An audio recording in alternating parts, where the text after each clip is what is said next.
when I'm taking an equity share, kind of equity share, this means that I should also be aware of the business. Otherwise, I would not be able to evaluate the viability. I would say so, yes. That might be the ultimate result for that. But I would like to clarify this. I am not suggesting that for every lender in a commercially viable, what he considers viable project, there should be a participation. What I'm saying is that this might be one way out. There can be other alternatives to that. But I am absolutely certain that it is not required for any lender to participate with the owner of the business in the losses as well. You can be lending money on the basis of profit sharing only. It does not necessarily have to be profit and loss sharing. You have a right to, for instance, the business has gone bad. You have a right to ask for the return of your capital, the principal, the value, 100% value of that capital, even if it means that it is doubled now because of any devaluation factors. But you do not have a right to ask for any return for the year in which the business went bad. That would be wrong. What about these big industrial projects that we undertake? For these, one needs to get lots of loans. And I mean, in an economy, how do you think these would be? I mean, would these be sustainable? Because nobody would be lending them. I'm not actually suggesting that nobody should take a loan which is riba based. If you want to set up an industry and you do not have an option but to take a loan, and loans are only available on the basis of riba, the Quran does not impose any responsibility on you to pay, not to pay riba. If you do not get any financing, loan financing, which is riba free, then you're bound to pay riba. Nobody in the economy would like to take a loan which is for free if it were available. We are only taking loans on the basis of principle because no other loans are available. You just said that one can take a riba-based loan. I'm suggesting that in my opinion, the prohibition of the Quran relates to the devouring of riba. The Quran prohibits me not to take riba. It does not prohibit me anywhere not to pay riba for any loans that I have. You see, obviously, if we are living in the same culture, same society, where everybody thinks that riba is prohibited, nobody would be taking riba, and therefore nobody would be giving riba. But isn't there a hadith saying something, well, maybe different, saying something like that a person who takes riba and who gives riba, and even the person who writes the transaction?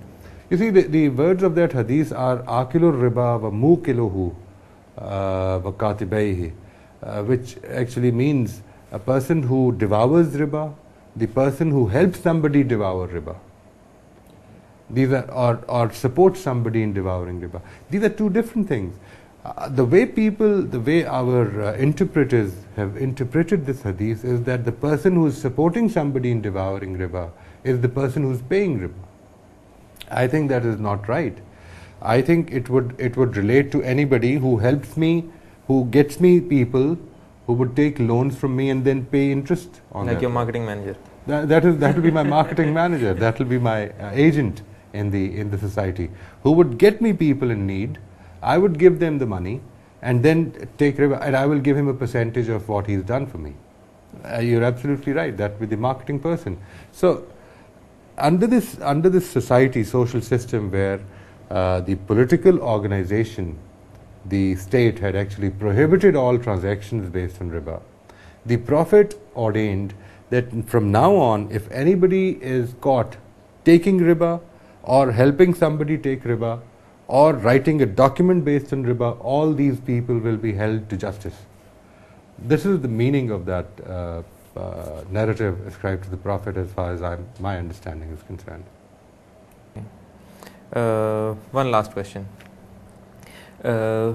What are other instruments? Do you think there are any instruments available in our current economic system which are riba free?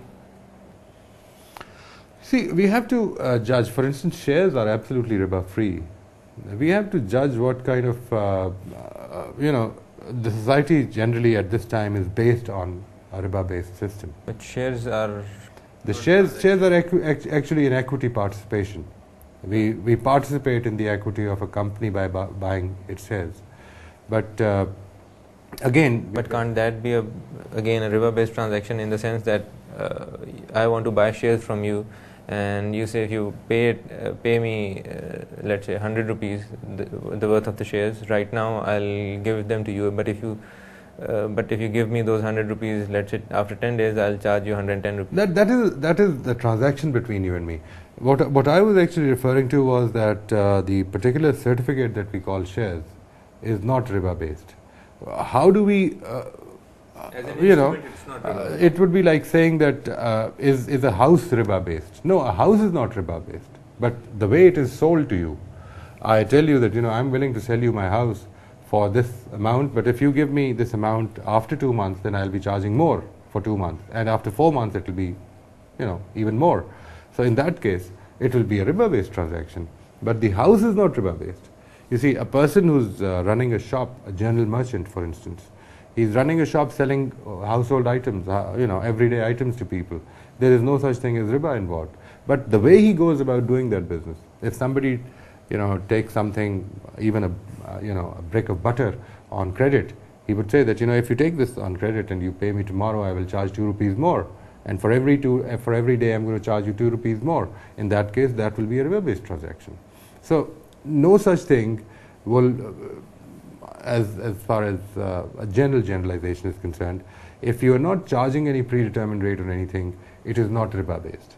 Can we, in a credit transaction, in the sense that I am buying something from you, and let's say it's a regular business transaction, I sell something and I sell to people, and you're buying it, and you say that I'll pay you after 10 days, and since I'm afraid that you are going to make that 20 or 30 days, I let's say kind of link it to some kind of an extra amount to it. That will be a fine for not fulfilling your contract. That would not be riba. Again, you're basically making it contingent upon your failure to fulfill your part of the contract. You see, the contract was that you will pay me the same amount as you owe me today after 5 days. This is a promise that you're making. Now, what you're doing is that you're making it a promise knowing that, this person can default after 5 days. If that person actually defaults, in that case, you have a right to impose a fine, whether it's an absolute fine or, again, you can relate it to the time period. For every day that you take after 5 days, I'm going to charge you 5 rupees per day. This is not riba. This is a fine. I mean, you would not have taken anything had he paid you the money in time. So it is basically the original transaction. I would suggest that if we keep this, this explanation in mind, that it is the ultimately the original transaction that transpired between two individuals or two institutions, on which it should be decided whether it is a riba-based transaction or not. After that, if there is a default, and whatever punishment the defaulter is imposed upon, that should not be considered in the ambit of that original transaction again. Thank you, Moiz, for today's session. Viewers, I hope today's session was helpful for you.